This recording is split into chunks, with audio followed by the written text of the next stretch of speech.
ठीक है फिर। क्या पढ़ रहे थे हम लोग?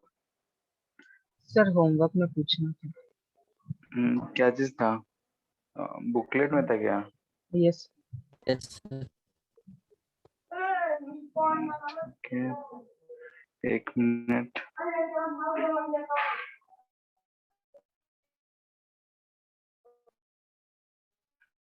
कौन सा है, फर्स्ट वाला या सेकंड, इलेक्ट्रोस्टैटिक पोटेंशियल में?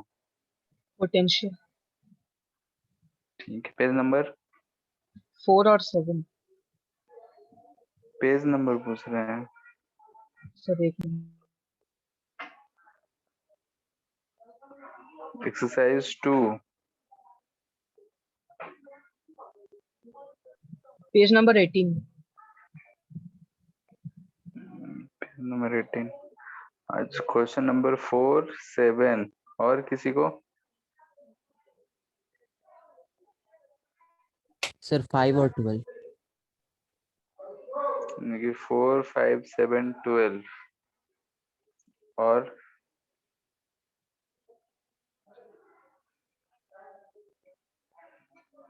ठीक है, 4 तो ऐसे ही चेक कर लेना है कि कौन सा सेटिस्फाई हो रहा है। क्वेश्चन नंबर 4 में है कि ग्राफ बनाना है हमारा, पोटेंशियल वर्सेस डिस्टेंस का। दो चार्जेस दे रखे हैं। मान लेते हैं कि ये हमारा लाइन हो गया। यहाँ पे दो चार्ज है, यहाँ पे 4Q है और यहाँ पे -4Q। अब हमें देखना है कि जो इलेक्ट्रिक पोटेंशियल है ऑफ बी, इलेक्ट्रिक पोटेंशियल जो है कैसे वेरी करेगा। ठीक है, तो इस वर्टिकल लाइन पे इलेक्ट्रिक पोटेंशियल को रिप्रेजेंट करना है और डिस्टेंस इधर की तरफ मूव कर रहा है। तो अगर हम किसी भी पॉइंट पे पोटेंशियल लिखेंगे तो लिखेंगे KQ/R1। R1 डिस्टेंस बोल रहे हैं इस स्मॉल q चार्ज से, -4KQ/R2, ये लिखेंगे। ठीक है, R2 हम बोल रहे हैं कि डिस्टेंस जो भी पॉइंट लें हम, अगर यहाँ पॉइंट लें तो इससे R1 और इससे R2 बोल रहे हैं। इधर पॉइंट हो तो Q चार्ज से R1 और 4Q से R2। तो हमें वेरिएशन दिखना है, जब ये R1 R2 दोनों इन्फिनिटी होंगे तो क्या पोटेंशियल जीरो होगा? माइनस इन्फिनिटी इधर, बोलो। Yes yes sir. सर। ठीक है, यानी कि इधर तो जीरो होना चाहिए। उसके बाद अगर हम धीरे धीरे डिस्टेंस घटाते जा रहे हैं तो यहाँ डिस्टेंस देख रहे हैं कि R1 जब भी रहेगा, इस फर्स्ट रीजन की हम बात कर रहे हैं, तो R1 फर्स्ट रीजन में R1 जब भी रहेगा हमारा लेस देन R2 रहेगा। ठीक है, यानी कि R2 ज्यादा है, तो इस रीजन में जो पोटेंशियल है R1 कम है, तो ये वाला वैल्यू ज्यादा हो सकता है, R2 बहुत ज्यादा है, ये वाला वैल्यू कम, जीरो होने का चांसेस है। ठीक है, यानी कि इस रीजन में हमें दिख रहा है कि R1 कम है, यानी कि ये वाला वैल्यू ज्यादा हो सकता है इसके कंपैरिजन में, depending on R1 and R2। तो फर्स्ट रीजन में पोटेंशियल जीरो होने का चांस है। लेकिन जब ये R1 को हम जीरो कर देंगे तो ये वाला वैल्यू प्लस इंफिनिटी हो जा रहा है। ठीक है, यानी कि ये कुछ बीच में मैं ऐसा गया होगा कि बीच में हमें जीरो मिल रहा है, यानी कि ये इधर से कहीं से चल के ऐसा गया होगा। ठीक है, बात समझ आ रहा है? यस क्योंकि सर। बीच में जीरो आ रहा है, इंफिनिटी पे भी जीरो है, तो ऑफ कोर्स या तो ऐसे आके जीरो हुआ हो या फिर जैसे भी हुआ। लेकिन हम देख रहे हैं कि जब R1 जीरो हो रहा है, यानी कि R1 जब टेंड्स टू जीरो हो रहा है, उस समय ये प्लस इंफिनिटी होगा, क्योंकि ये वाला वैल्यू हमें क्या दिख रहा है? प्लस इंफिनिटी दिख रहा है। ठीक है, क्योंकि क्यू बाई ये वाला टर्म ज्यादा हो जाएगा एज कम्पेयर टू माइनस वाला, कैसा हो। जस्ट इधर आएंगे तब भी यही होगा, डायरेक्शन का तो कोई मतलब है नहीं, मैग्नीट्यूड देख रहे हैं। बीच में कहीं जीरो होने के चांसेस है या नहीं है, बोलो। मे भी हो सकता है।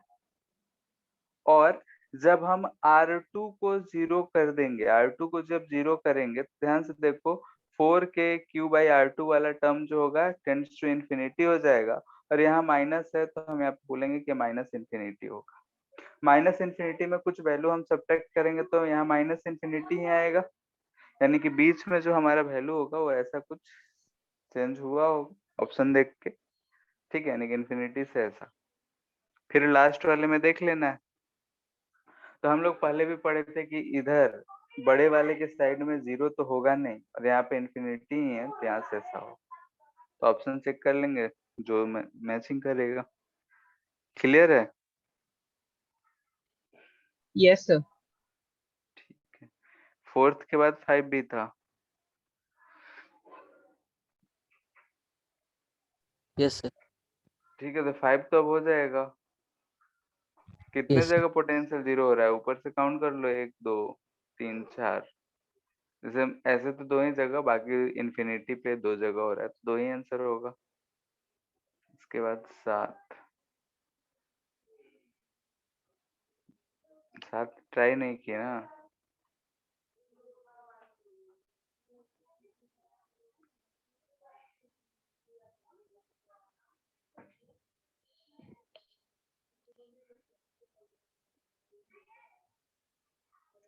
क्वेश्चन नंबर 7 कह रहा है कि ऐसा एक रॉड है, ठीक है, हमें इसके मिड पॉइंट पे किसी दूरी r पे h दे रखा है, तो h लेते हैं। h पे हमें इस पॉइंट p पे पोटेंशियल फाइंड करना है। ये इसका सेंट्रल पॉइंट है। इस पे टोटल लेंथ जो है l है, और इस पे चार्ज जो है q। तो हम जानते हैं कि इस पे अगर टोटल है तो पोटेंशियल जो हम लिखते हैं वो सिर्फ किसके लिए लिखते हैं, पॉइंट चार्जेस के लिए। ठीक है, तो हम पॉइंट चार्ज के लिए यहाँ पे हम एक छोटा सा एलिमेंट मान लेंगे। लेट से यहाँ से x दूरी पे गए और ये एलिमेंट मान लेंगे dx है लेंथ का। तो इस पॉइंट के लिए अगर हम इस पोजीशन पे dv लिखेंगे तो क्या लिखेंगे, k dq by under root H square plus X square, ये लिखेंगे। Yes yes sir. सर। और dq यहाँ पे क्या होगा, q l L by length Q में है, dx। यही होगा। तो यहाँ से हम k q by L D X by under root H square plus X square लिख सकते हैं। ये डीवी हमें मिल गया। अब हमें क्या निकालना है, तो टोटल पोटेंशियल निकालना है। ठीक है, तो टोटल पोटेंशियल निकालना है तो निकाल सकते हैं। अब v इक्वल टू क्या होगा, k क्यू बाई एल तो कांस्टेंट है, integral 1 by under root H square plus X square D X, इसका इंटीग्रेशन है। इसका इंटीग्रेशन दे भी रखा है हिंट में, यस। यस। h कांस्टेंट है, एक्स स्क्वायर है।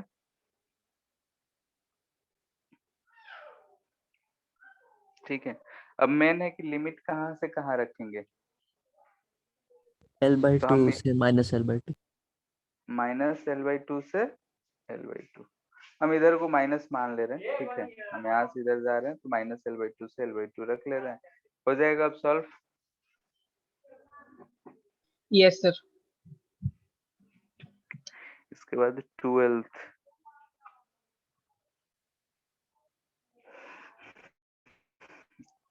a solid conducting sphere having a charge q is surrounded by an charge concentric conducting sphere से surface of solid sphere।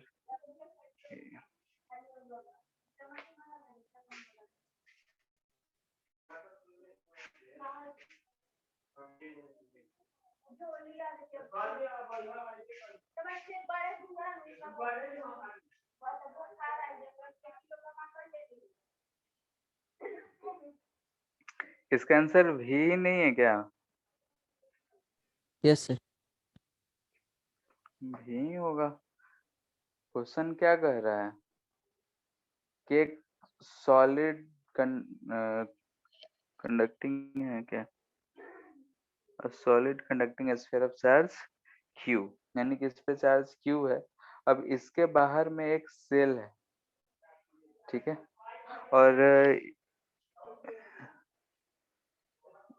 Surrounded by uncharge concentric shell, इस पे कोई भी charge नहीं है। ठीक है, तो कोई भी चार्ज नहीं है, तो इस समय पे क्या अंदर पे माइनस क्यू चार्ज और बाहर में प्लस क्यू दिख रहा होगा,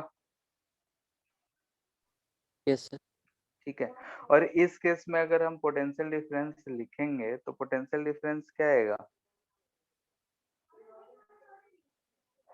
पोटेंशियल डिफरेंस ए, इस पॉइंट और इस पॉइंट का पोटेंशियल डिफरेंस लिखना है। तो ए का अगर पोटेंशियल लिखेंगे तो के क्यू बाई ए आएगा, रेडियस ए मान लो, इसका बी मान लो, तो बाहर वाले के कारण तो जीरो ही रहेगा। और वी भी अगर लिखेंगे तो लिखेंगे के क्यू बाई बी। ठीक है। तो v जो दे रखा है वो va माइनस बी भी दे रखा है, यानी के क्यू 1/a माइनस 1/b दे रखा है। क्लियर है। हम इस इंड्यूस चार्जेस की वजह से नहीं लिख रहे हैं यहाँ पे, क्योंकि एक माइनस है एक प्लस है, कहीं भी लिखेंगे जीरो ही आना है। क्लियर है। अब यस सर। फिर हमें बोल रहा है कि हम इस पे कितना चार्ज देते रहे हैं, -3q चार्ज। तो सेकेंड केस में इस पे q, तो यहाँ तो -q ही रहेगा, लेकिन ओवरऑल हम सेकेंड सरफेस पे टोटल चार्ज कितना होना चाहिए, -3q, यानी कि बाहर अब हमें कितना दिख रहा होगा, -2q। टोटल चार्ज -3q होना चाहिए। फर्स्ट में जीरो था तो जीरो है, इसमें -3q दिख रहा है। अब यहाँ पे हम फिर से लिख लेंगे, ये ए पॉइंट है तो वी अगर लिखेंगे तो आ रहा है के क्यू बाई ए, और अगर वी भी लिखते हैं तो वी भी देखो ध्यान से, तो K Q by B first वाले के लिए। इधर इधर वाले के लिए अगर हम लिखते हैं तो क्या लिखेंगे, -k3 के क्यू बाई बी। अब दोनों का डिफरेंस निकालेंगे तो 2 के क्यू बाई बी। अच्छा सॉरी, यहाँ पे भी अगर हम लिखेंगे तो -3 के क्यू बाई बी आएगा। ठीक है। तो हम इतना ही रहने देते हैं। यहाँ से भी अगर हम डिफरेंस निकालेंगे V A minus V B, तो क्या हमें ये के क्यू 1/a माइनस 1/b ही दिख रहा है, ये वाला तो कट जाएगा। Yes sir. ठीक है, तो दोनों में सेम आता है। इतना हम कैलकुलेशन बस समझने के लिए सिखाए हैं। बाकी तुमको क्या याद रखना था, इतना सोचना था, अंदर एक स्फीयर है, बाहर सेल है। अंदर हम चार्ज कोई चेंज नहीं कर रहे हैं, बाहर वाले सरफेस पे हम चार्ज चेंज कर रहे हैं। ठीक है। तो जो इंडक्शन है तो यहाँ पे क्यू चार्ज है, यहाँ पे -q चार्ज। इसके बीच में इलेक्ट्रिक फील्ड में कोई चेंज नहीं आया होगा। इलेक्ट्रिक फील्ड में कोई चेंज नहीं आया होगा तो पोटेंशियल में भी कोई चेंज नहीं आया नहीं होगा। आई। ठीक है, तो हम वहां से बोल सकते हैं डायरेक्टली कि हाँ भाई ना होगा, वही सोच के हम डायरेक्ट बोल लेते। बाकी अगर मेथड से अगर देखना है तो ऐसे देख सकते हैं। क्लियर है। Yes sir. ठीक है। वैसे भी हम लोग पढ़े थे कि अगर बाहर हम कुछ भी चेंज करते हैं तो इनसाइड वाले में कोई फर्क नहीं पड़ता, ना इलेक्ट्रिक फील्ड का ना पोटेंशियल का। इंडक्शन की वजह से ऐसा हो जाता है कि सेम ही रहे, अंदर में चेंज करेंगे तो चेंज होगा। और कोई क्वेश्चन बुकलेट से या एच.सी. वर्मा से, कहीं से भी है तो पूछो, कोई भी।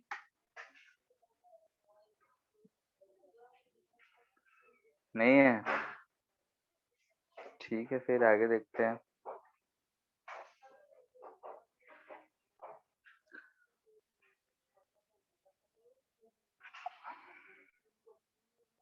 स्कूल चल रहा है तुम लोग का online? Sir summer vacation no है। सर। स्कूल में कहाँ तक हो गया है? Electric potential. उसमें भी इतना ही हुआ है अभी? हम अपना नहीं पूछ रहे हैं, स्कूल का पूछ रहे हैं, कहाँ तक पढ़ाई हो गया सर स्कूल का ही बता रहे हैं। है। ठीक है, तब तो साथ ही में है।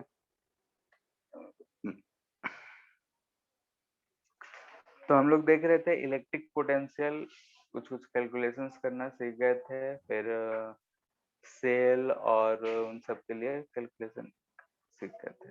अच्छा, तुम लोग को अभी चार्ज डिस्ट्रीब्यूशन शायद नहीं बताया है ना, ये इंडक्शन वाला एडिट में हुआ है।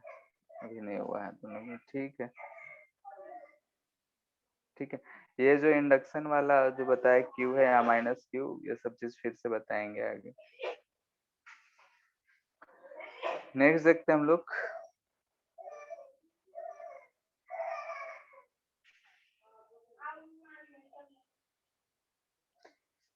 In uniform electric field.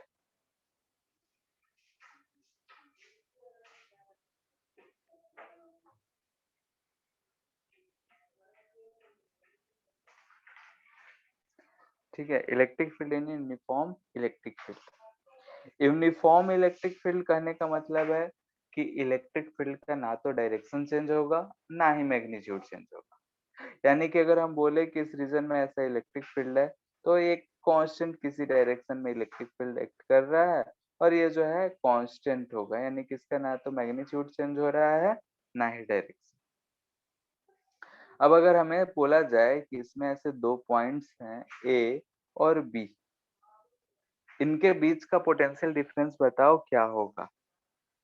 Electric potential difference की बात किया जाए कि ए और बी में क्या होगा, तो हमने रिलेशन जाने थे हम लोग जानते हैं कि जो डीवी हम लोगों ने पढ़ा था वो आया था E dot D S, D R लिखते हैं, यही पढ़े थे हम लोग, माइनस थे यहाँ पे।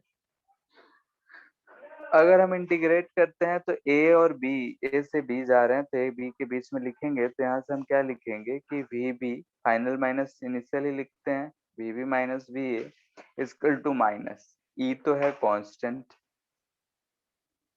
Integral D R. अगर ई और डी आर वेक्टर में, जैसे कि अगर यहाँ ए से बी है तो ये हमारा आर वेक्टर है, तो आर वेक्टर में अगर कुछ एंगल बन रहा है, दोनों में देख रहे हैं कि एंगल थीटा बन रहा है, तो हम लिख सकते हैं कॉस ऑफ थीटा। ठीक है, अब यहाँ पे इलेक्ट्रिक फील्ड कांस्टेंट था इसलिए हमने बाहर ले लिया, और dr तो इंटीग्रल है cos थीटा। अब dr इंटीग्रल यानी कि ये हमें क्या देगा, डिस्प्लेसमेंट। ये हमें क्या देगा, डिस्प्लेसमेंट। कहाँ से कहाँ का, तो a से b का। तो हम इसे क्या लिख सकते हैं, minus E R cos of theta. ये आया हमारा वी बी माइनस वी। ठीक है, ये चीज आ रहा है हमारा अगर कांस्टेंट इलेक्ट्रिक फील्ड रहा तो, यानी कांस्टेंट इलेक्ट्रिक फील्ड में हमारा काम आसान हो जाता है। जैसे कि हम डायरेक्टली ऐसे लिख सकते हैं B A minus B B equal to E R cos of theta. अब थोड़ा बहुत और ध्यान दें तो आर कॉस ऑफ थीटा, अगर हम इस दोनों के बीच का दूरी डी बोलते हैं, तो आर कॉस थीटा, यहाँ पे हम ध्यान से देखें तो ये आर कॉस थीटा और कुछ नहीं बल्कि डी है। ठीक है, तो हम इसे ऐसा भी लिख सकते हैं, that is equal to E into D. ठीक है, तो इसी चीज से हमें क्या फायदा मिल जा रहा होगा कि डायरेक्टली हम लिख सकते हैं पोटेंशियल डिफरेंस को, हम भी अगर बोल दें तो यहाँ से हम बोल सकते हैं v equal to E into D. ठीक है, तो यहाँ दो चीजों का ध्यान रखना है, क्या क्या, क्योंकि हम यहाँ पे जो लिखे हैं ये हायर माइनस लोअर, यानी कि एक चीज तो हमें ध्यान में रखना ही है, पहले भी हमने ये स्टेटमेंट लिखे थे, अभी भी लिख रहे हैं कि in the direction of electric field, अगर हम इलेक्ट्रिक फील्ड की डायरेक्शन में मूव करते हैं तो पोटेंशियल जो है डिक्रीज। ठीक है, पोटेंशियल जो है घटता है। तो यहाँ पे अगर ए और बी पॉइंट को देखें तो ए से बी की तरफ जा रहे हैं, यानी कि हम इलेक्ट्रिक फील्ड की डायरेक्शन में जा रहे हैं, तो इलेक्ट्रिक फील्ड की डायरेक्शन में जैसे जाएंगे तो पोटेंशियल क्या होगा, घटेगा। यानी कि यहाँ से हम बोल सकते हैं इस पॉइंट से कि पोटेंशियल एट ए जो होगा greater than potential at B होगा, इसलिए हम यहाँ V A minus B B लिखे हैं, यानी कि हायर माइनस लोअर को हम भी बोल रहे हैं ए इंटू डी। अब यहाँ पे डिस्टेंस डी क्या है, तो इन द डायरेक्शन, यानी कि डी यहाँ पे क्या है, D is distance in the direction of electric field है, इस बात का हमेशा ध्यान रखना है, क्योंकि हमने आर कॉस थीटा को डी लिखा है। ठीक है, इससे काम हमारा आसान हो जाता है। ठीक है, तो अगर हम यूनिफॉर्म इलेक्ट्रिक फील्ड में पोटेंशियल डिफरेंस फाइंड करना चाहें तो बहुत ही आसान तरीके से फाइंड कर सकते हैं। ठीक है, केसेस फर्स्ट,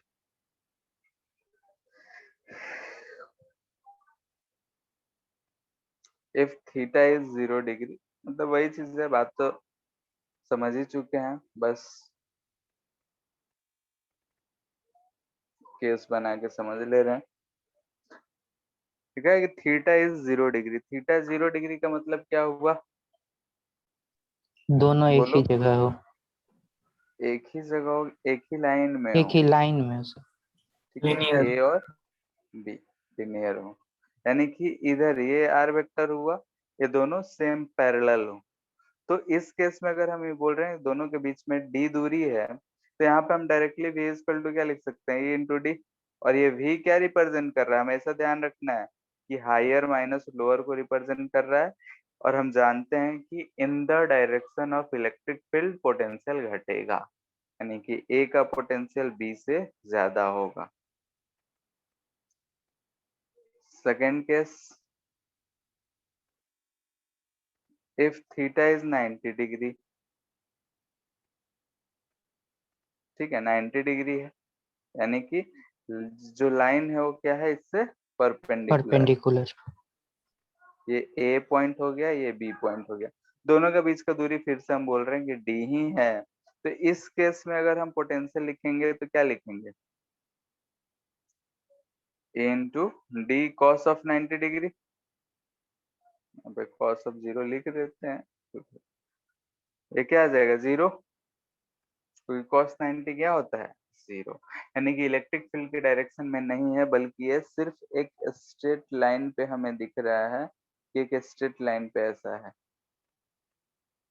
ठीक है, यानी कि इस लाइन पे अगर हम दूसरा भी लाइन ड्रॉ कर दे तो इस लाइन का भी पोटेंशियल, इस लाइन पे हर एक पॉइंट का पोटेंशियल सेम होगा, जैसा कि इस लाइन पे का पोटेंशियल सेम है।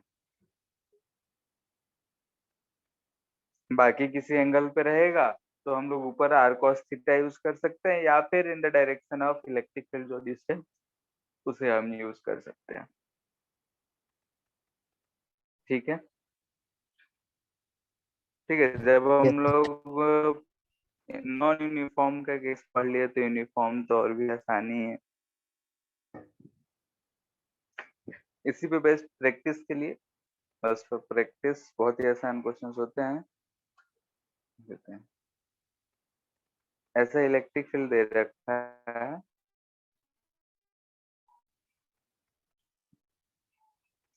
20 न्यूटन पर कूलम, इसमें 3-4 पॉइंट्स दे रखे हैं, यहाँ पे ए है, ये बी है, यहाँ पे सी है, और ये डी। ए और बी के बीच का दूरी 2 मीटर, इन दोनों के बीच का भी 2 मीटर, इन दोनों के बीच का दूरी भी 2 मीटर। हमसे पूछ रहा है कि find B A minus B B. ठीक है, जो भी है फाइंड करते जाना है, एक एक लाइन का आंसर है।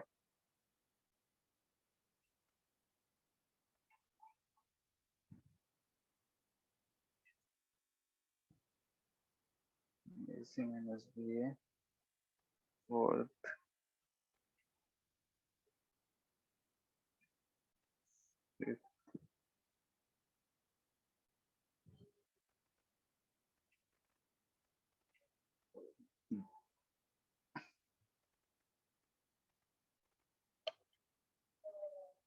पहला कितना आ रहा है, 40। ठीक है, एक ही लाइन में है तो हम डायरेक्टली लिख सकते हैं 20 × 2 40 वोल्ट। सेकेंड, अच्छा ये भी 2 है।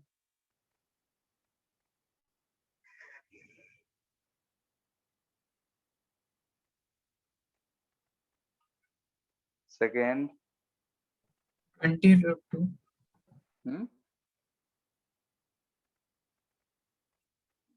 हम ये डिस्टेंस लेंगे क्या आर,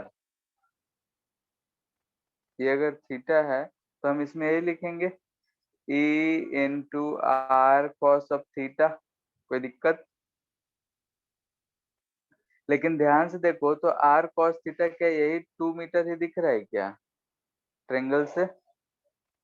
यस सर। तो हम इसे 2 इंटू 20 लिख सकते हैं, यानी कि 40 वोल्ट ही होगा ये। यानी कि हम ये सब डिस्टेंस ना देख के जो इलेक्ट्रिक फील्ड के डायरेक्शन में डिस्टेंस है वही देख लें तो काम बन जाएगा। ठीक है। सी और ए के बीच का डिफरेंस 80। टोटल डिस्टेंस 4 4 नहीं, डिस्टेंस तो 4 है। ठीक है, डिस्टेंस 4 हाँ ये 20 है। क्या हम इसे 80 लिखेंगे या और कुछ इसमें गड़बड़ है? -80। Yes sir mine. माइनस क्यों? क्योंकि ए जो है हायर पोटेंशियल पे है एंड बी सी जो है लोअर पोटेंशियल पे, क्योंकि हम जानते हैं कि इलेक्ट्रिक फील्ड की डायरेक्शन में मूव करेंगे तो पोटेंशियल घटता है। डी और सी के बीच का डिफरेंस वो तो Zero. फिर 0। 0 ए और डी का, जब सी और डी एक है तो ये थर्ड का ये +80 नहीं हो जाएगा? 80 ठीक है। किसी को दिक्कत इसमें रह गया है कुछ भी? No sir.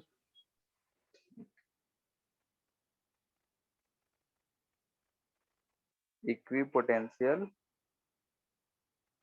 सरफेस। ठीक है, ये क्या होता है? नाम से क्या लग रहा है कि कैसे सरफेस होना चाहिए? पोटेंशियल सेम रहे। ऐसे सरफेस होना चाहिए जिसके अगर हम कोई सा भी पॉइंट ले लें तो उस पॉइंट पे पोटेंशियल क्या होगा? इक्वल होगा। ठीक है, यानी कि हम बोल सकते हैं potential at any point on the surface will be same. ठीक है, यानी कि हम इक्विपोटेंशियल सरफेस बोल रहे हैं ऐसे सरफेस को जी potential at any point on the surface will be same, यानी कि किसी भी पॉइंट पे किसी भी सरफेस के किसी भी पॉइंट पे अगर हम पोटेंशियल मापेंगे तो पोटेंशियल सेम होगा। ठीक है, यहाँ से हम बोल सकते हैं कि जब पोटेंशियल सेम है यानी कि चेंज इन पोटेंशियल कितना होगा? 0। यस। ठीक है, चेंज इन पोटेंशियल 0। तो अगर हम किसी चार्ज को एक जगह से दूसरी जगह ले जाना चाहें सरफेस पे तो वर्क डन क्या होगा? जी Q इंटू डेल्टा भी होता है, तो ये भी क्या जी। होगा? 0 है, यानी कि work done in moving a charge on equipotential surface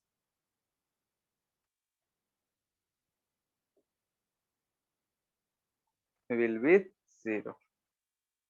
ठीक है, इक्विपोटेंशियल सरफेस पे अगर हम किसी चार्ज को मूव करेंगे तो जो वर्क डन होगा वो 0 होगा। ये तो हमें बात समझ में आ रहा है। और क्या हो सकता है?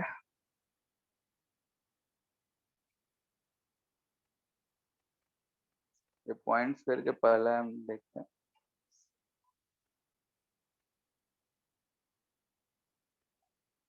वर्क डन 0 है तो इससे और हम क्या समझ पा रहे हैं? बोलो।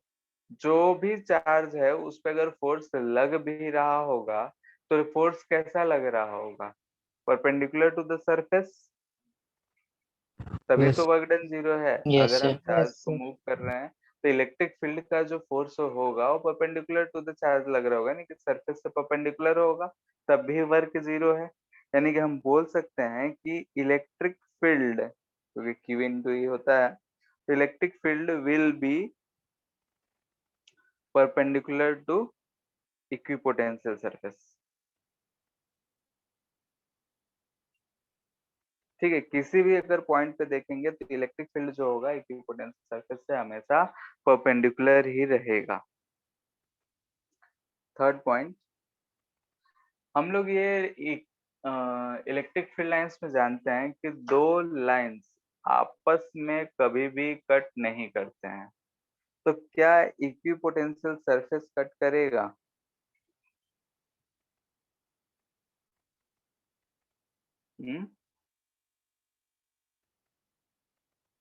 No, sir. नेवर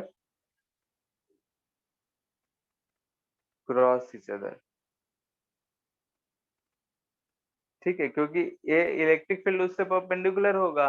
अगर दो सरफेस से को पोटेंशियल कट कर दिया, इक्विपोटेंशियल सरफेस कट दिया, तो वहां पे इलेक्ट्रिक फील्ड के भी तो दो डायरेक्शन हो गए। ऐसा हो नहीं सकता है। फोर्थ, अगर ऐसा रहा, ठीक है, तो इस जगह पे देख रहे हैं, ए जगह पे और बी जगह पे, तो ये सब इक्विपोटेंशियल सरफेसेस है। सरफेस है, लाइन से दिखा रहे हैं। ये सारे क्या हैं? पोटेंशियल सरफेसेस है। ठीक है, ये सब सरफेस है, ऐसा दिख रहा है। किस किस शेप का होगा वो भी अभी हम बताएंगे। तो यहाँ पे ए पे दिख रहा है और बी पे, तो हम क्या इस सरफेस को देख के बता सकते हैं कि इलेक्ट्रिक फील्ड का स्ट्रेंथ कहाँ ज्यादा होगा? फिर ए पे ज्यादा होगा। क्यों?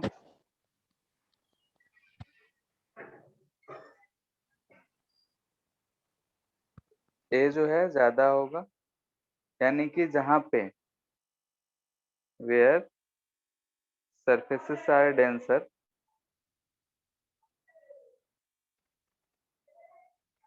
electric field will be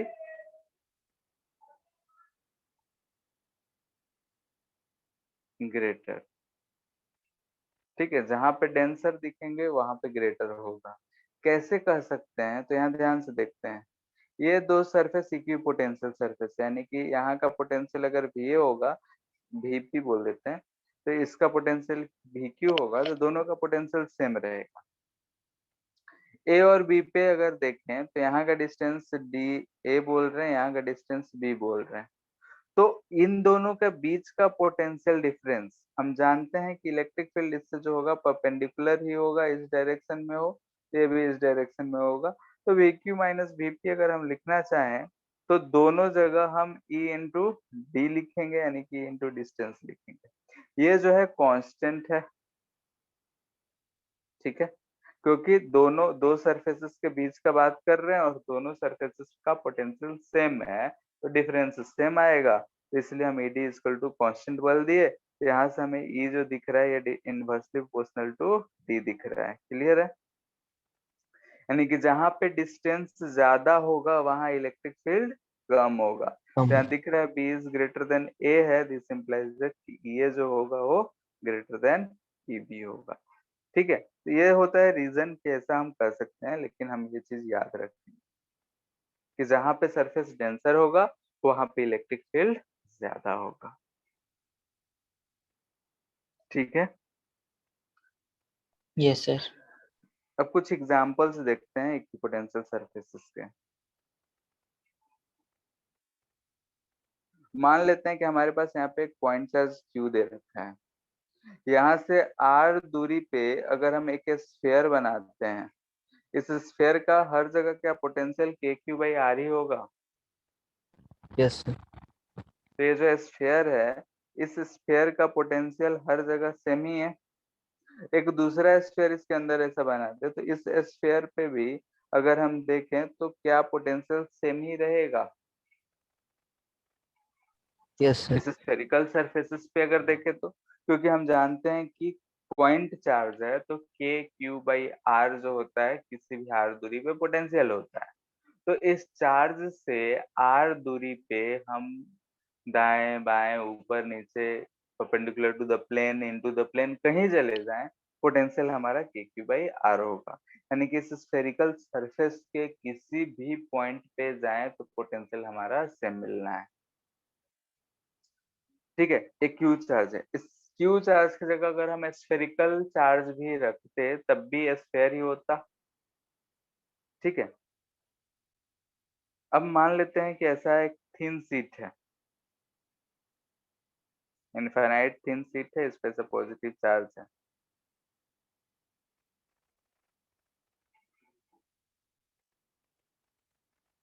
तो क्या हम जानते हैं इससे इलेक्ट्रिक फील्ड जो होता है ऐसा यूनिफॉर्मली जनरेट होता है?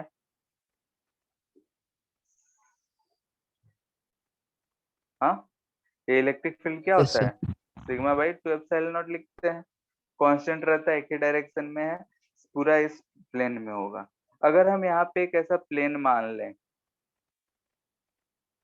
ठीक है, ये हम एक सरफेस मान रहे हैं, सरफेस, तो इस सरफेस के हर पॉइंट पे पोटेंशियल क्या होगा? हम अभी देखे तो इक्वल। ऊपर ऐसा लाइन हम ड्रॉ किए थे, तो ये line perpendicular to electric field है, तो हर जगह क्या पोटेंशियल सेम होगा? यानी कि हम उस लाइन की जगह, यानी कि ऊपर जहां हम क्वेश्चन किए थे अभी, इसमें कहाँ गया, ये वाले केस में, इस हम लाइन की जगह यहाँ पे एक प्लेन है, क्योंकि इलेक्ट्रिक फील्ड भी लाइन थोड़े प्लेनर होगा, तो यहाँ पे भी अगर हम एक परपेंडिकुलर प्लेन मान दे तो उस प्लेन के हर एक पॉइंट का पोटेंशियल क्या मिलेगा हमें? सेम। तो ये सरफेस कैसा होगा? इक्विपोटेंशियल। तो हमें दिख रहा है पॉइंट चार्ज है तो स्फेरिकल सरफेस मिल रहा है, प्लेनर है तो प्लेन मिल रहा है, हो सकता है लाइन चार्ज दे दे, यानी कि लाइन चार्ज है। इसके लिए इक्विपोटेंशियल सरफेस कैसा होगा बताओ सोच के? सर सिलेंड्रिकल या फिर cubical. Yes sir, cylindrical. Cylindrical. Cubical कैसे होगा? सर क्यूबिकल में नहीं सुनिए। यस, क्यू सिलेंड्रिकल ही होगा। सिलेंड्रिकल होगा ना। क्यूबिकल में अगर इससे कॉर्नर पे जाओ तो दूरी बढ़ जाएगा, यस। फेस सेंटर पे जाओ तो दूरी कम रहेगा। Hello hello. ठीक है, ठीक है, तो इसके लिए क्या होगा? सिलेंड्रिकल। ठीक है, तो ये सारे कुछ हम बोल रहे हैं कि इलेक्ट्रिक फील्ड, इलेक्ट्रिक पोटेंशियल के इक्विपोटेंशियल सरफेसेस दिख रहे हैं। ये सारे हम लोग पढ़े हैं इसलिए एग्जांपल लिए। सारे केस में देखो तो क्या इलेक्ट्रिक फील्ड इन सरफेसेस से परपेंडिकुलर ही दिख रहा है? यस। हर जगह यस यहाँ सर। से भी हम देखेंगे तो इलेक्ट्रिक फील्ड इधर ही रहेगा, इससे भी ऐसे इलेक्ट्रिक फील्ड होता है, तो रेडियल अगर हम बनाए तो परपेंडिकुलर टू द स्फीयर होता है। सारी जगह electric field perpendicular to the surface ही है।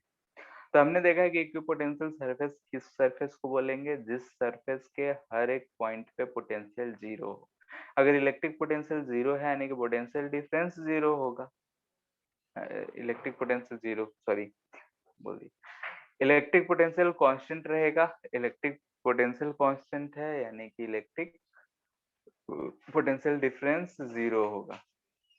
ठीक है, अब इलेक्ट्रिक पोटेंशियल डिफरेंस जीरो है तो हम बोल सकते हैं कि किसी चार्ज को सरफेस पे अगर हमें मूव कराना हो तो वर्क जीरो होगा, इलेक्ट्रिक फील्ड उससे परपेंडिकुलर होगा। ठीक है, ये सब चीजें हम लोग जान सकते हैं। और जहां पे इक्विपोटेंशियल सरफेसेस डेंसर होंगे वहां पे इलेक्ट्रिक फील्ड का स्ट्रेंथ ज्यादा होगा। ठीक है, तो इसी पे बेस्ड एक क्वेश्चन देते हैं।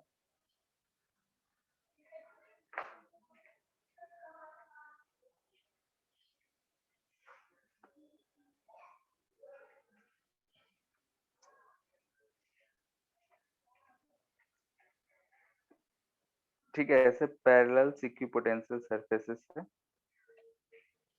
इस पे बोल रहा है कि 100 वोल्ट है, ये 160 वोल्ट है, ये 220 वोल्ट है, ये 280 वोल्ट है, और ये 37 डिग्री पे ऐसा टिल्टेड है, ये एक्स एक्सिस है, ये वाई एक्सिस। ये सारे हमारे इक्विपोटेंशियल सरफेसेस।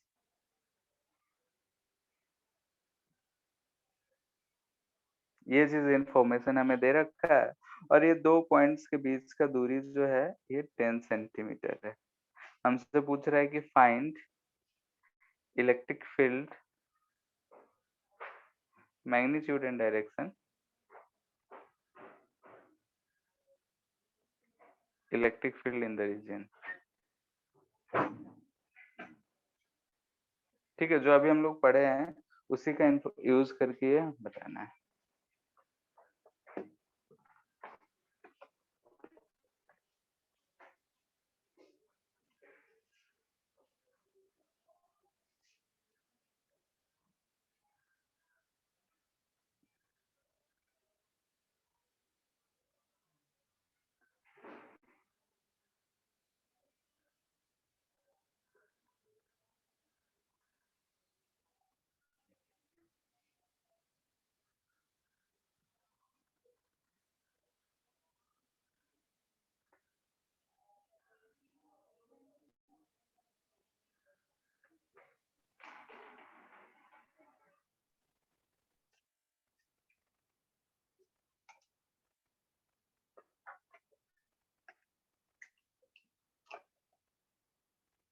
हो गया।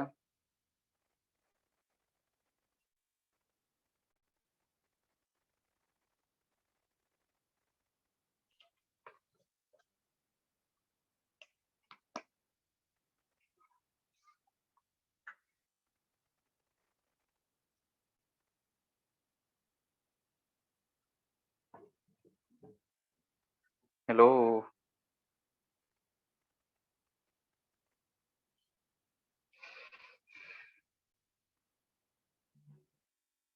अरे बताओ कैसे करोगे?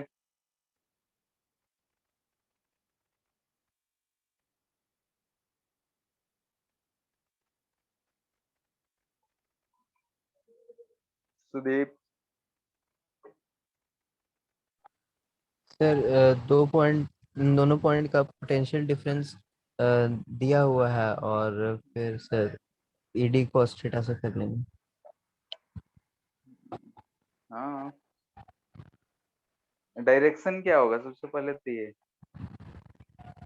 क्या डायरेक्शन इस सरफेस से परपेंडिकुलर ही होगा? Yes sir. ऐसा, यानी कि यहाँ भी परपेंडिकुलर, यहाँ भी परपेंडिकुलर, यहाँ भी परपेंडिकुलर, इस पे जाएगा तो ये भी अब या तो ऊपर की तरफ हो या नीचे की तरफ होगा, तो इसी लाइन के लाओ। अब तुम लोग बताओ कि किधर होगा, ऊपर की तरफ या नीचे की तरफ? Electric field perpendicular to equipotential surface होता है, हमने परपेंडिकुलर बना लिया। अब या तो डायरेक्शन ऊपर होगा या नीचे। तो हम लोग एक स्टेटमेंट अभी लिखे थे कि in the direction of electric field potential decreases, किधर की तरफ जा रहे हैं तो पोटेंशियल घट रहा है? लेफ्ट। ऊपर। ऊपर। यानी यस कि सर। इलेक्ट्रिक फील्ड का डायरेक्शन ऊपर। किधर होगा? ऐसा होगा। क्लियर है? तो डायरेक्शन के लिए हम क्या देख रहे हैं? तो डायरेक्शन के लिए हमने देखा कि इलेक्ट्रिक फील्ड जो होगा वो परपेंडिकुलर टू इक्विपोटेंशियल सरफेस होगा। सरफेस होगा, ये हम चेक करें। फिर दूसरा चीज हम क्या चेक किए कि in the direction of electric field potential decreases. ठीक है, तो यहाँ पे पोटेंशियल दे रखा है, तो पोटेंशियल जिधर घट रहा है उधर ही इलेक्ट्रिक फील्ड होगा, उल्टा कर सकते हैं। तो इन दोनों से हमें डायरेक्शन पता चल गया। अब हमें निकालना है कि इलेक्ट्रिक फील्ड कितना होगा। तो ये एंगल हमें दे रखा है 10 सेंटीमीटर, ये 37 डिग्री हमें दिख रहा है। तो ये वाला जो अगर डिस्टेंस डी है, तो उसके हिसाब से हम लिख सकते हैं कि जो भी होगा वो ई इंटू डी होगा। ठीक है, तो यहाँ से हम ये लिख सकते हैं is to V by D. V कितना? तो 60 डिग्री दिख रहा है, 60 डिग्री बोल रहा है, 60 दिख रहा है। डी कितना? तो डी हमें दिख रहा है 10 sin 37 डिग्री दिख रहा है। ये सेंटीमीटर में है, इसलिए हम डिवाइडेड बाई 100 कर दे रहे हैं। किसी को दिक्कत?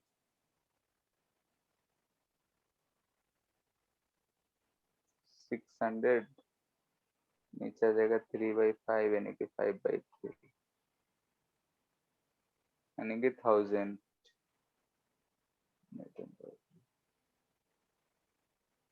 किसी को दिक्कत?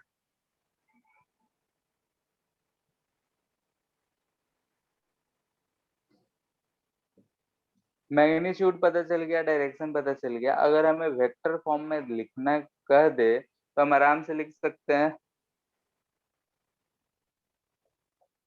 हाँ, सर डायरेक्शन एक बार फिर से बता दीजिए ना, कैसे निकाले। डायरेक्शन के लिए हमें दो पॉइंट को ध्यान रखना है कि हमने पहले पढ़ा कि इक्वी पोटेंशियल सरफेस से इलेक्ट्रिक फील्ड क्या रहेगा? हमेशा परपेंडिकुलर। Yes sir. हमने एक परपेंडिकुलर लाइन ड्रॉ कर लिया। अब इस परपेंडिकुलर लाइन पे इलेक्ट्रिक फील्ड का डायरेक्शन या तो ऊपर के डायरेक्शन में होता है या फिर नीचे। ये लाइन जो हम बना रखे हैं, इस लाइन की हम बात कर रहे हैं, इस पे या तो ऊपर होता है या फिर नीचे होता है। तो हम जानते हैं दूसरी बात कि in the direction of electric field जो पोटेंशियल है वो क्या होता है? घटता है। तो इधर 280 है, 220, यानी कि हम ऊपर की तरफ जा रहे हैं इस लाइन के लॉन्ग, तो पोटेंशियल हमें घटता हुआ दिख रहा है। तो इलेक्ट्रिक फील्ड का Yes. डायरेक्शन किधर रखेंगे? ऊपर। Oh, ठीक है, अगर हमें वेक्टर फॉर्म में लिखना हो तो हमें ऐसा दिख रहा है कि इस डायरेक्शन में इलेक्ट्रिक फील्ड है, वैल्यू तो पता ही है 1000 न्यूटन पर कूलम। यहाँ से ये एंगल अगर ध्यान से देखो तो 37 तो 53 होगा। ठीक है, तो इलेक्ट्रिक फील्ड अगर हम वेक्टर फॉर्म में लिखना चाहें तो लिख सकते हैं E cos 53 degree I cap minus direction में and plus E sin 53 degree J cap plus direction. कोई दिक्कत?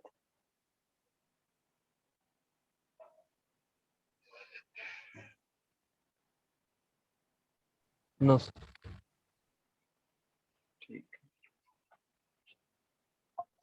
नेक्स्ट है इलेक्ट्रिक डाइपोल। ठीक है, फर्स्ट चैप्टर में भी था, एनसीईआरटी में देखोगे तो हम इसे एक ही बार में पढ़ रहे हैं क्योंकि इलेक्ट्रिक डाइपोल से इलेक्ट्रिक फील्ड भी कैलकुलेट कराया हुआ है, इलेक्ट्रिक पोटेंशियल भी कैलकुलेट करना है। तो पहले हम लोग इलेक्ट्रिक फील्ड ये सब पढ़ लिए, फिर पोटेंशियल पढ़ लिए, अब एक साथ इलेक्ट्रिक डाइपोल को पढ़ लेते हैं। तो सबसे पहले कि होता क्या है, ठीक है, किसी को आइडिया है क्या क्या होता है?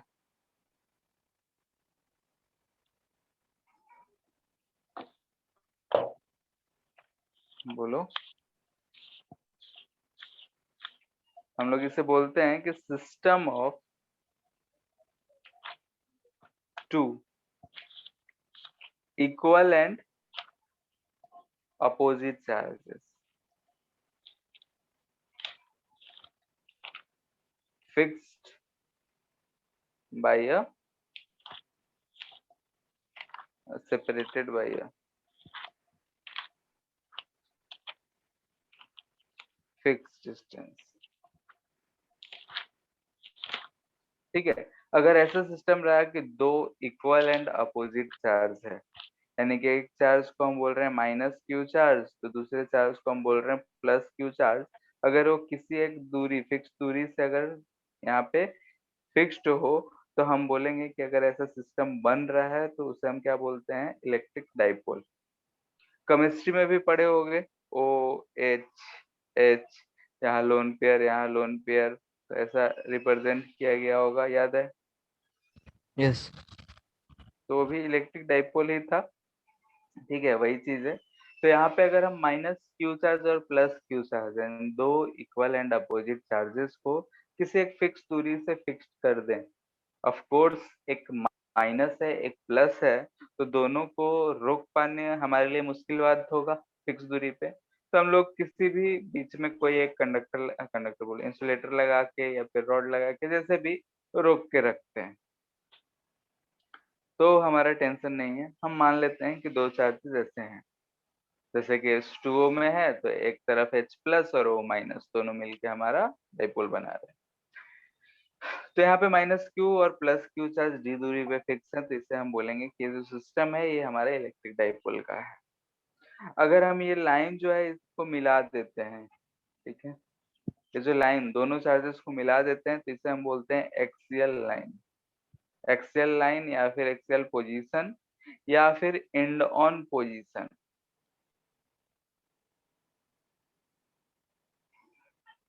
ठीक है, इस लाइन पे कोई भी पॉइंट रहेगा तो उसे हम बोलेंगे एक्सियल पॉइंट या फिर एंड ऑन। ये इसका सेंट्रल पॉइंट है, यानी कि अगर ये भी ए बोले और ये भी ए ही बोल रहे हैं तो यहाँ ए और कुछ नहीं बल्कि d/2 है। तो अगर हम सेंटर से एक लाइन हम ड्रॉ करें तो इसे बोलते हैं इक्विटोरियल पोजीशन लाइन या फिर broad on position.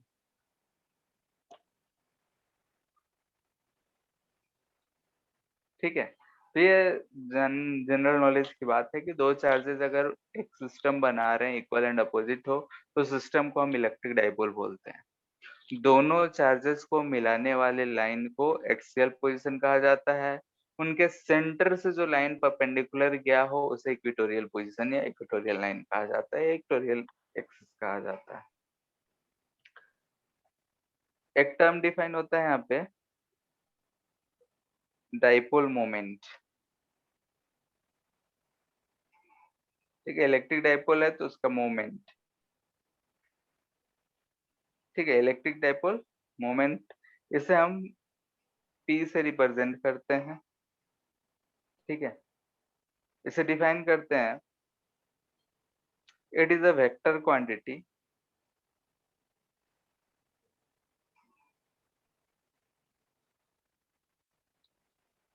whose magnitude is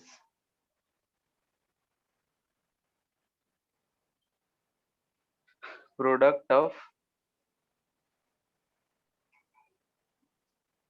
charge, magnitude of charge and distance between them.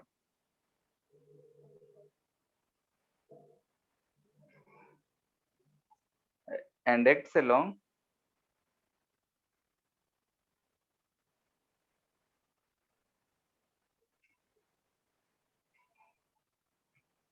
negative to positive charge.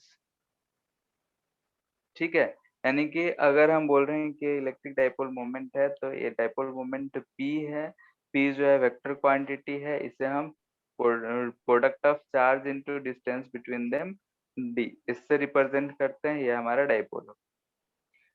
इसका ऑलवेज जो डायरेक्शन होगा किधर से किधर होगा, तो माइनस क्यू से प्लस क्यू की तरफ। यहाँ पे अगर माइनस क्यू चार्ज है, ये प्लस क्यू चार्ज है, तो डाइपोल मोमेंट का डायरेक्शन जो होगा ये होगा। अगर हम वेक्टर डायरेक्शन बोल रहे हैं तो माइनस क्यू से प्लस क्यू। इतना बात में किसी को दिक्कत? नो। बोलो।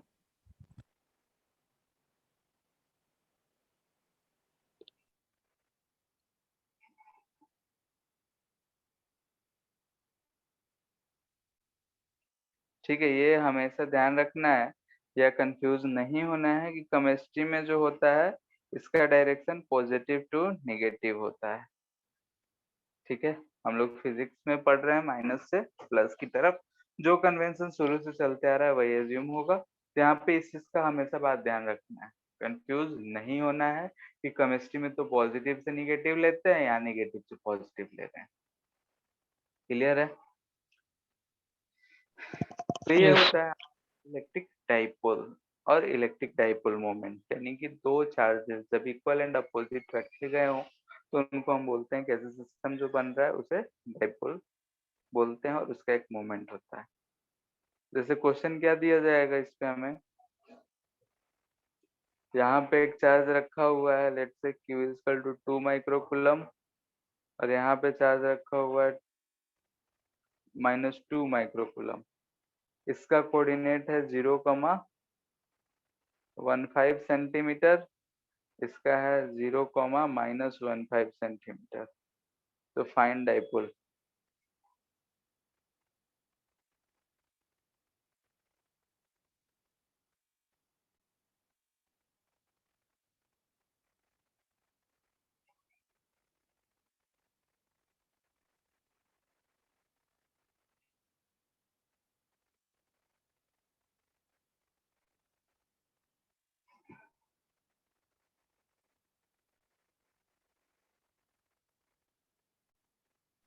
Six into 10⁻⁷। ठीक है, ऐसे ही कुछ आएगा। P निकालना है, P का मैग्नीट्यूड क्या होगा, Q into distance between them. Distance between them ये होगा, ऊपर 15 नीचे 15 यानी 30 सेंटीमीटर दिख रहा है। तो यहाँ पे हम क्या लिख लेंगे, 2 इंटू 10⁻⁻6 चार्ज हो गया, इंटू डिस्टेंस 30 सेंटीमीटर में है तो डिवाइडेड बाई 100, एक जीरो से एक जीरो गया, यहाँ से गया 6 इंटू 10⁻⁻7।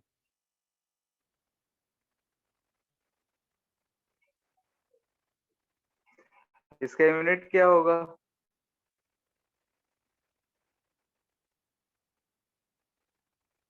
बोलो। Coulomb meter. Coulomb Coulomb meter. Metre. Coulomb meter.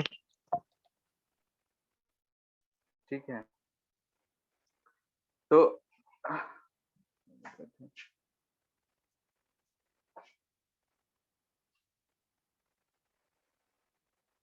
यहाँ पे हम लोगों ने देखा कि अगर इलेक्ट्रिक मतलब कि अगर दो इक्वल एंड अपोजिट चार्जेस हैं, इक्वल एंड अपोजिट चार्जेस को अगर हम लोग दो किसी भी फिक्स दूरी पे सेपरेट कर रहे हैं, तो सेपरेट करने के बाद जो हमें सिस्टम बनता हुआ दिख रहा है उसे हम लोग बोल रहे हैं कि इलेक्ट्रिक डाइपोल है। ठीक है, और इलेक्ट्रिक डाइपोल मोमेंट फाइंड करना होगा तो चार्ज इनटू ये कर देते।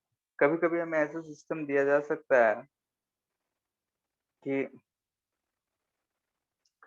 लेट्स से ऐसा दे रखा है, ये y एक्सिस हो गया, ये x एक्सिस हो गया, यहाँ पे एक चार्ज रखा हुआ है प्लस q, यहाँ पे एक चार्ज रखा हुआ है प्लस q, यहाँ पे चार्ज रखा हुआ है -2q। ये हमें डाइपोल बनता हुआ दिख रहा है या नहीं?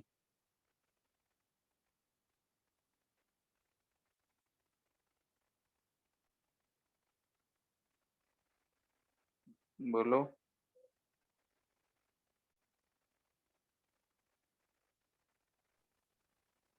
सर यहाँ दो डाइपोल है। दो डाइपोल है। वैसा ही जैसा कि OH हम लोग लिखते थे हाइड्रोजन वाटर का।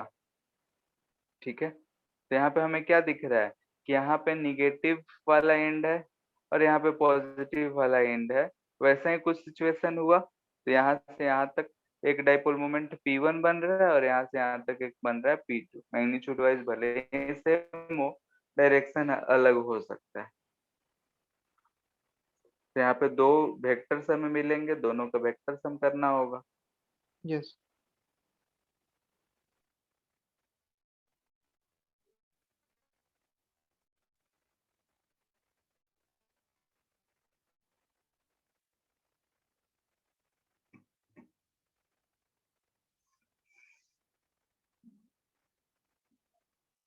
ठीक है, यहाँ पे लिख देते हैं।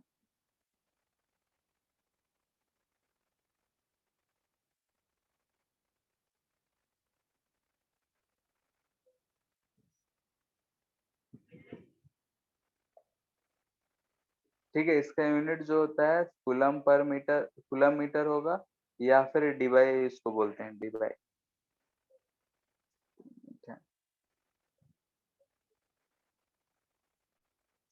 एक क्या डाइपोल मोमेंट हमें इधर बनता हुआ दिख रहा है यहाँ पे, हम यहाँ पे 2q को क्या लिख सकते हैं यहाँ पे कि एक माइनस क्यू इधर अटैच्ड है और एक माइनस क्यू इधर अटैच है, ऐसे हम यूज कर सकते हैं।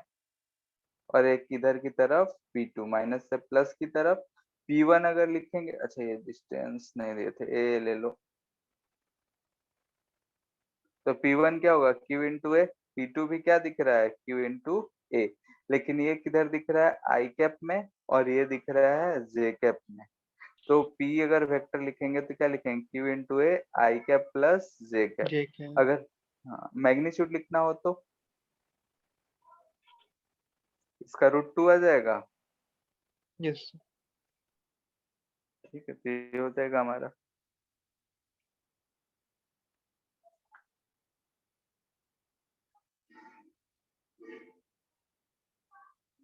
अब है कि इसके कारण इलेक्ट्रिक फील्ड, पोटेंशियल, ये सब हमें फाइंड करने के लिए पूछा जाएगा।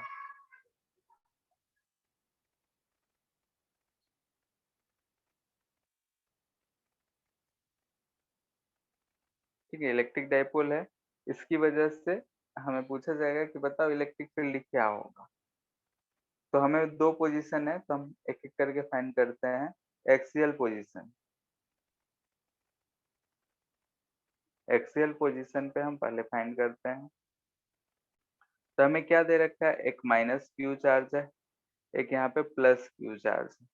जो भी डिस्टेंस मेजर होता है वो यहाँ सेंट्रल पॉइंट से मेजर होता है, तो इसीलिए हम इसके डिस्टेंस को डी नहीं रख के ए और ए ले रहे हैं। किसी कोई दिक्कत? यहाँ से जो है हम डिस्टेंस फाइंड करेंगे और बोलेंगे कि इस पॉइंट पी पे बताओ इलेक्ट्रिक फील्ड कितना होगा, क्योंकि यही जो है हमारा एक्सियल पोजीशन है। तो इस पॉइंट पे जो इलेक्ट्रिक फील्ड होगा, क्या प्लस क्यू और माइनस क्यू दोनों की वजह से होगा? प्लस चार्ज के कारण इलेक्ट्रिक फील्ड इससे अवे होगा और माइनस चार्ज के कारण इलेक्ट्रिक फील्ड इसकी तरफ होगा। तो electric field at point P अगर हमें लिखना हो तो हम बोलेंगे ये ई प्लस और प्लस ई माइनस दोनों चार्जेस की वजह से जो नेट इलेक्ट्रिक फील्ड होगा वही होगा। तो यहाँ से पॉजिटिव से ये डिस्टेंस लिखे तो हमें दिख रहा है आर माइनस ए डिस्टेंस पे है, और ये निगेटिव वाले से डिस्टेंस देख रहे हैं तो आर प्लस ए डिस्टेंस पे है। तो यहाँ पे हम प्लस वाले के कारण देख रहे हैं तो हम इस डायरेक्शन को पॉजिटिव मान रहे हैं, तो यहाँ क्या लिखेंगे के क्यू कॉमन कि ले लेंगे। हाँ ठीक है, तो 1/r माइनस ए का whole square minus plus 1/r 1 plus A का होल स्क्वायर। माइनस ना आ जाएगा, yes sir minus r plus A का होल स्क्वायर। माइनस चार्ज है या फिर डायरेक्शन अपोजिट है तो बीच में माइनस आ जाएगा, और इसे सॉल्व करोगे सिंप्लीफाई करोगे तो कितना आ जाएगा। सर के क्यू इंटू नीचे तो ये दिख रहा है a minus B A plus B है तो R square minus A square का whole square else 2r into 2x 2r into 2x sir 2a।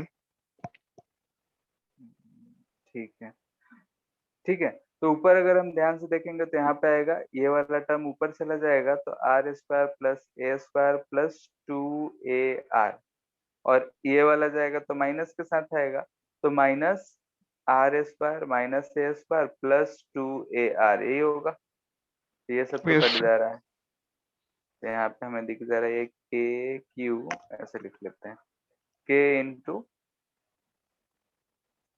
Q 2a into Q into 2ar 4ar होता तो 2r ऐसे लिख सकते हैं, yes R square minus A square का होल स्क्वायर। ऐसा लिखने का पर्पस क्या था, क्योंकि हमें q इंटू टू ए कुछ दिख रहा है डाइपोल मोमेंट। डाइपोल मोमेंट, यानी कि kp into 2kp r by R square minus A square का होल स्क्वायर ये दिख रहा है।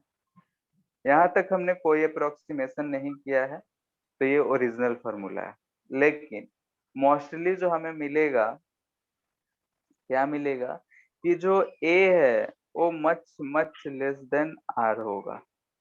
a जो होगा 1 मिलीमीटर तो r 1 मीटर, तो 1 मिलीमीटर के कंपैरिजन में 1 मीटर बहुत ज्यादा होता है, तो यहाँ से हम इसे बोल सकते हैं R square minus A square जो होगा अप्रोक्सीमेटली हम आर स्क्वायर लिख सकते हैं।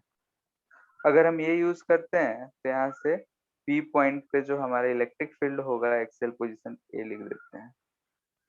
ठीक है, क्या आ जाएगा 2kp/r³ ये दिख रहा है। यस सर डायरेक्शन वेक्टर के फॉर्म में लिखेंगे तो क्या लिख सकते हैं, यहाँ पे P का डायरेक्शन जो है इधर ही है माइनस से प्लस, इलेक्ट्रिक फील्ड भी पॉजिटिव आ रहा है उसी डायरेक्शन में आ रहा है, तो क्या हम 2kp पे ये वेक्टर साइन पहुंचा देते हैं, काम बन जाएगा। डायरेक्शन से मतलब है जिधर P है उधर ही E है, क्लियर है। ठीक है, तो ये चीज आया हमारा कि अगर इलेक्ट्रिक फील्ड किसी एक्सियल पोजीशन पे अगर हम तो फाइंड इसे करना ये भी चाहते हैं, कर सकते हैं कि E inversely proportional to 1/r³ sir E हाँ मैंने इनवर्स यस हाँ इसके लिए क्या है 1/r³ है। ठीक है, एनसीईआरटी में एक क्वेश्चन भी दे रखा है कि 1/r³ से प्रोपोर्शनल है और क्वार्टर पोल आएगा। ठीक है, ऐसा दे रखा है कैसे 4 डाइपोल रखे हुए हैं यानी कि दो दो डाइपोल बन रहे हैं, तो उस केस में ये 1/r4 भी आया है। ठीक है,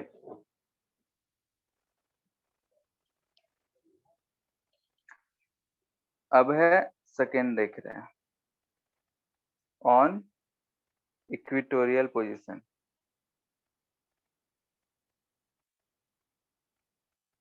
इक्विटोरियल पोजीशन पे हमें फाइंड करना है कि ये इलेक्ट्रिक फील्ड कितना होगा। यहाँ पे माइनस क्यू चार्ज है, ये प्लस क्यू चार्ज है।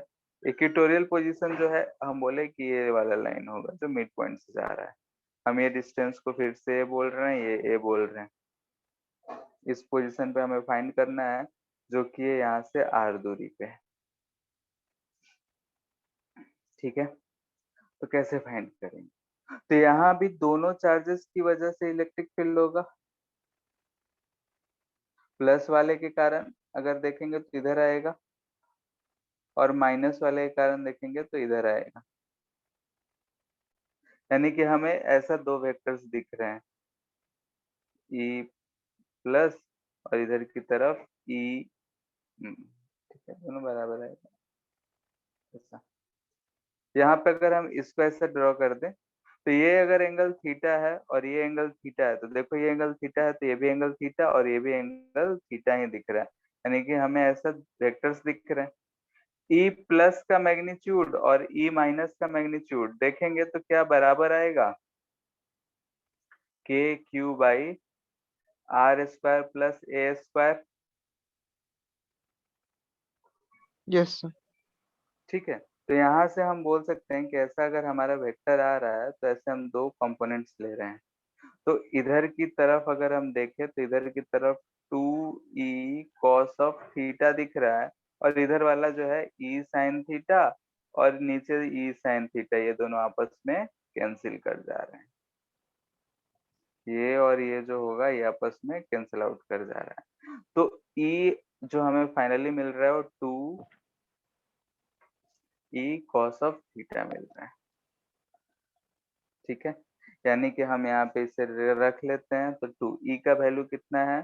तो K Q by R square plus A square. Cos of theta figure से हमें क्या दिख रहा है? R by under root R square plus A square. Cos theta A ना आ रहा है, Yes, थीटा sir. इस A फिगर by में दिख under root R square plus A square. R square plus A square. तो यहाँ से हम ऊपर ए रख के यहाँ पे 3/2 कर दें। Yes, sir.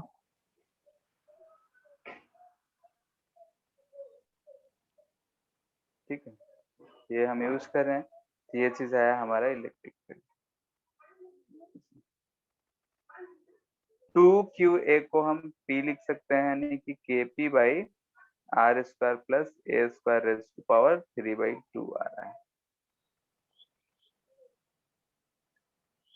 फिर से अगर हम अप्रोक्सीमेशन यूज करें, यानी कि if r is much much greater than a होगा, तो यहाँ से हम R square plus A square को फिर से क्या लिख सकते हैं? R square. R square. इस केस में अगर हम kp यूज करेंगे तो क्या आ जाएगा? kp बोल रहे हैं, इलेक्ट्रिक फील्ड अगर फाइंड करेंगे तो Kp by x cube. R cube. R cube, yes, sir. ठीक है, इसे अगर हम वेक्टर फॉर्म में लिखना चाहें तो मैग्नीट्यूड तो यही रहेगा। Yes. डायरेक्शन देखते हैं किधर आ रहा है। डायरेक्शन क्या इस डायरेक्शन में आ रहा है? यहाँ पे इस डायरेक्शन में आ रहा है हमारा, आ रहा है। Yes, sir. और डाइपोल मोमेंट किधर है? इस डायरेक्शन में है dipole moment, Yes, sir. Minus से प्लस की Opposite. तरफ अपोजिट आ रहा है। तो हम यहाँ क्या लगा लेंगे? एक माइनस Negative. और इस पे वेक्टर। Yes. ठीक है, तो ये आया हमारा कि electric field on equatorial position अगर हमें फाइंड करना हो तो हम लोग ऐसे फाइंड कर सकते हैं। ये तो दो ही पोजीशन आया। एट एनी आर्बिट्री पोजीशन अगर बोला जाए तो ये भी हमें फाइंड करने आना चाहिए। तो इसके लिए हम देखते हैं, ये माइनस क्यू चार्ज है, ये प्लस क्यू चार्ज है, ये पॉइंट है। यहाँ से ऐसा किसी दूरी पॉइंट पी पे हमें निकालना बोला रहा है। ये आर और एंगल थीटा दे रखा है। हमें बोला जा रहा है कि इस पॉइंट पे इलेक्ट्रिक फील्ड फाइंड करें। तो हम कैसे फाइंड करेंगे? यहाँ ध्यान देना है, थोड़ा सा मॉडिफिकेशन कर। क्या हमारा ये डाइपोल मोमेंट जो है P इस डायरेक्शन में है? ठीक है, इसके हम दो कंपोनेंट्स बना लेंगे। कौन कौन सा? एक इस डायरेक्शन में और एक परपेंडिकुलर टू ऐसा। हम इसे बोलेंगे कि ये P sin थीटा है, और ये जो हम दिख रहा है ये P cos थीटा है। कंपोनेंट में किसी को दिक्कत? No, sir. अब यहाँ ध्यान से देखें तो फॉर P cos थीटा, यानी कि इसके लिए जो पॉइंट है P को हम Q कर देते हैं। पॉइंट Q इज एक्सियल, दिख रहा है क्या? P cos theta, Yes. ये अगर हम इस कंपोनेंट को ले लें तो इसके लिए एक्सियल पोजीशन दिख रहा है। एक्सियल पोजीशन दिख रहा है यानी कि जो electric field at point Q होगा, हम डायरेक्टली 2kp होता था तो kp cos of theta by r³ लिख सकते हैं क्या?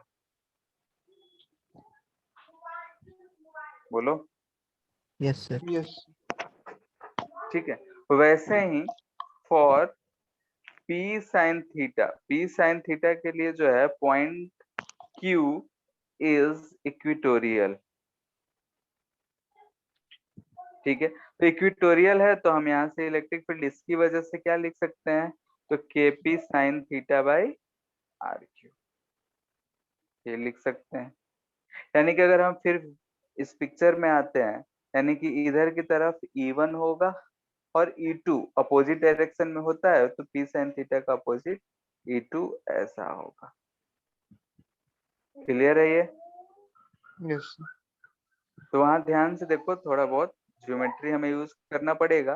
जैसे कि अगर हम मान लेते हैं कि ऐसा एक्स और वाई एक्सिस होता, ये एक्स एक्सिस, तो E1 वेक्टर जो है इधर ऐसा दिख रहा है, ये E1 है। E2 जो है इससे परपेंडिकुलर ऐसा E2 दिख रहा है। E1 जो है यहाँ से ये एंगल थीटा दिख रहा है। इस दोनों का अगर हम बोले कि ऐसा हम मैग्नीट्यूड निकालेंगे तो ये हमें ऐसा कुछ ई नेट आएगा। ठीक है, parallelogram law Yes. Of addition से ई नेट, ये जो एंगल है ये है फाई एंगल। ठीक है, तो हम यहाँ से ई नेट अगर हमसे पूछा जाएगा तो ई नेट हम क्या लिखेंगे, E1 square plus E2 square 90 degree पे है, और tan ऑफ फाई अगर हमसे पूछा जाएगा तो tan ऑफ फाई क्या लिखोगे, E2 बाई E1 लिखेंगे क्या? ध्यान से देखो।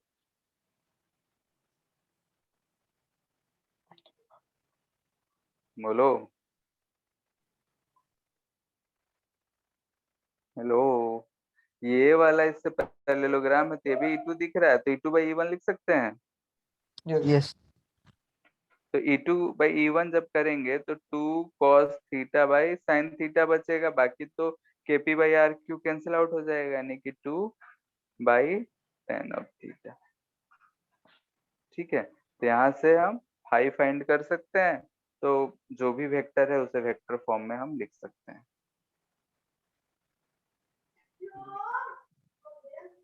ठीक है, तो यहाँ से हम लोग फाइंड कर सकते हैं किसी भी पॉइंट पे इलेक्ट्रिक फील्ड का वैल्यू कितना आएगा।